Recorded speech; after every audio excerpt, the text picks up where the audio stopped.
Welcome back to News Wrap. Texas Governor Greg Abbott has officially signed a bill into law that will restrict transgender student athletes from playing on teams that don't align with the gender listed on their birth certificate.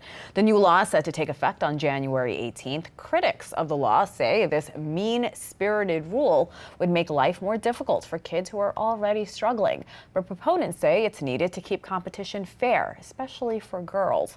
Earlier, Texas State Representative and chair of the Texas House LGBTQ Caucus, Mary Gonzalez, joined me to discuss. Take a listen.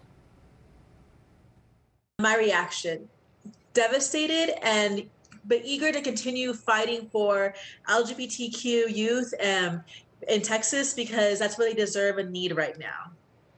What sort of impacts have bills like this had on transgender students, particularly girls and their parents, Representative? I mean, what we already know is that trans and intersex youth already have a higher rate of suicide and mental health issues to deal with. When we have bills like this, the rhetoric and the discourse that gets perpetuated really does have negative harms. And so what we want to make sure is, as a caucus, is to tell trans youth and intersex youth, you are loved, you are seen, and we're going to try to always fight to make the world a better place for them. So some do argue that allowing transgender girls to play sports against cisgender girls give them an unfair advantage. What's your response to that? That's just not accurate. I have been sitting in committee hearing after committee hearing on this issue. First of all, we know from all medical experts that the best way to support trans youth is to make sure they have gender affirming care. So that addresses the issues of mental health and suicide. But second, when we heard from the Texas Medical Association and other medical groups, they literally pointed to the fact that that piece of information is inaccurate and that trans girls do not have a better advantage in athletics than cisgender girls. Okay, so you have said, you've compared this bill to a previous law which would have banned transgender people from using public bathrooms that match their gender identity. That was a story that made headlines. What makes these two bills so similar?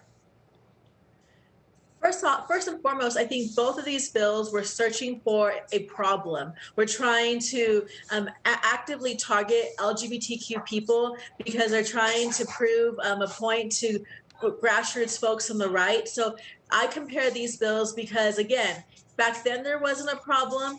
In this moment, there isn't a problem. It's an active target to LGBT people, and it's only trying to support initiatives by the grassroots on the right.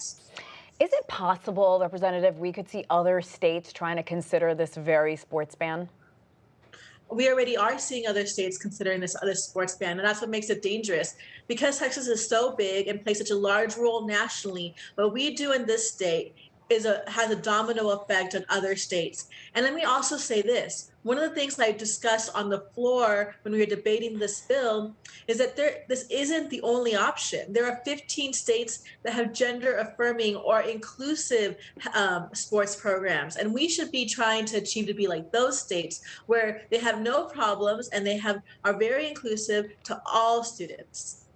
What message do you have for those transgender youth who are currently feeling left behind, even bullied because of a bill like this? First and foremost, I would say I'm sorry.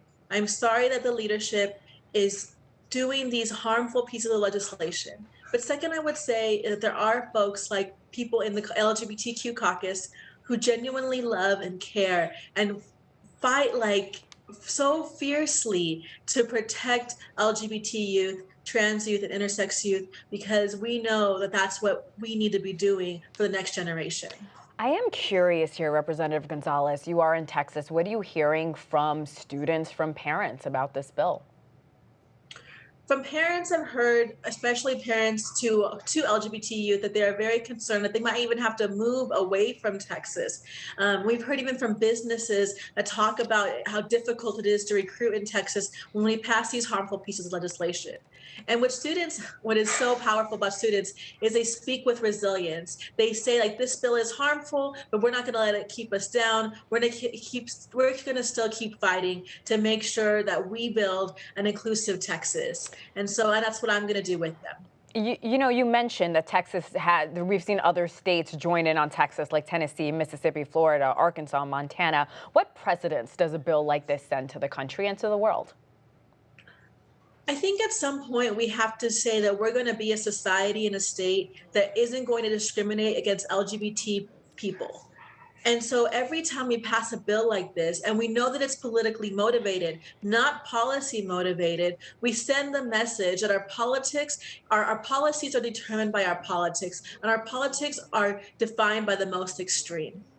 We know through surveys and through all the data we have that most people in this country and in Texas don't want to see anti-LGBTQ legislation, yet that still keeps happening.